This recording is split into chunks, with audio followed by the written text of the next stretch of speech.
Sindhu online school में अवां खे भलीकार। आहियां उस्ताद अमजद अली कलवड़ ऐं अॼु असांजो टॉपिक आहे क़ुरान ऐं हयातियात। जीअं त असांखे ख़बर आहे त क़ुरान शरीफ़ में जानदारनि जे बारे में केतिरनि ई जायुनि ते ज़िक्र आयल आहे। अहिड़े तरीक़े सां असां कुझु आयतुनि जो हिते हवालो ॾींदासीं जेके जानदारनि जी ज़िंदगी जे बारे में ॿुधाइनि थियूं। सूरह अंबिया आयत नंबर 3 में अल्लाह साईं फरमाए थो, वजलना मिनल माए कुल शैइन हय्ये, जंहिंजी माना आहे ऐं सभु कंहिं जीअरी शइ खे पाणी मां पैदा कयोसीं। जीअं त साइंस जे मुताबिक़ जानदारनि जे जिस्म में तक़रीबन 70 खां 90% पाणी ई हूंदो आहे। पाणी तमामु घणो अहम किरदार अदा करे थो जियापे लाइ। जॾहिं असां ॻाल्हि कयूं था जीवगरड़े जी, जेको ज़िंदगी जो बुनियादी हिकु आहे, उन जीवगरड़े में बि 70% पाणी हूंदो आहे, जेको प्रोटोप्लाज़म ते मुश्तमिल हूंदो आहे। प्रोटोप्लाज़म जी बनावट ई पाणी ते ई हूंदी आहे। अगरि उन मां पाणी कढियो वञे त जीवगरड़ो ज़िंदा न रहंदो। अहिड़े तरीक़े सां जेको ज़िंदगी जो बुनियादी हिकु आहे उहो ज़िंदा नथो रहे पाणी खां सवाइ, त जानदारनि जी ज़िंदगी पाणी खां सवाइ नामुमकिन आहे।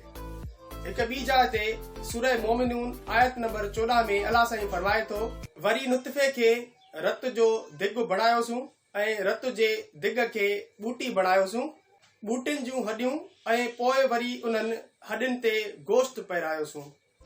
हिन आयत मां साफ़ ज़ाहिर थिए थो त जेको असां बायोलॉजी जी शाख एम्ब्रियोलॉजी में पढ़ी आया हुआसीं त जानदार जी वाध वेझ कीअं थी थिए, उन मां हिन आयत जो अंदाज़ो लॻाए सघिजे थो त ही आयत जानदारनि जी वाध वेझ जे बारे में आहे। यानी कि हिकु ज़ाइगोट ठहण खां वेंदे मुकमल जानदार ताईं जेके तब्दीलियूं अचनि थियूं, मरहला अचनि था, उन्हनि खे समराइज़ करे हिकु ई आयत में बयानु कयो वियो आहे।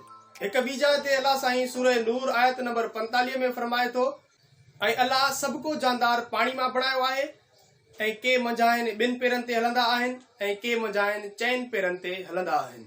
अल्लाह जेकी कुझु घुरंदो आहे सो पैदा कंदो आहे, छो जो अल्लाह हर शइ ते वस वारो आहे। हीअ आयत जानदारनि जी दर्जाबंदी ज़ाहिर करे थी। जीअं त जेका असां दर्जाबंदी पढ़ंदा आहियूं उहा बायोलॉजी जी ब्रांच टेक्सानॉमी में पढ़ंदा आहियूं, जंहिंमें जानदारनि खे मुख़्तलिफ़ ख़ुसूसियतुनि जे बुनियाद ते विरहायो वेंदो आहे। सूरह राद आयत नंबर 4 में अल्लाह साईं फरमाए थो, ऐं ज़मीन जा टुकर लॻोलॻ आहिनि ऐं ड्राखनि जा बाग ऐं पोखूं ऐं खजूं आहिनि। उन्हनि मां के जुहा ऐं के हिकु थुड़ वारियूं आहिनि। उन्हनि खे हिकु ई पाणी पीआरियो वेंदो आहे, ऐं असीं मेवनि में कन जे मज़े खे कन जे मज़े खां वधीक कंदा आहियूं। बेशक उन में सम्झदड़ क़ौम लाइ निशानियूं आहिनि।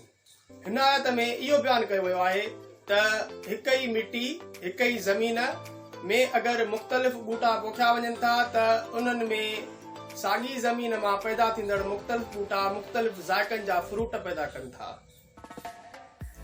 ऐं सभिनी वणनि खे सभिनी मेवनि खे साॻियो पाणी ॾिनो वञे थो, जॾहिं त उन्हनि जे मेवनि में मुख़्तलिफ़ लज़तूं ऐं ज़ाइक़ा हूंदा आहिनि।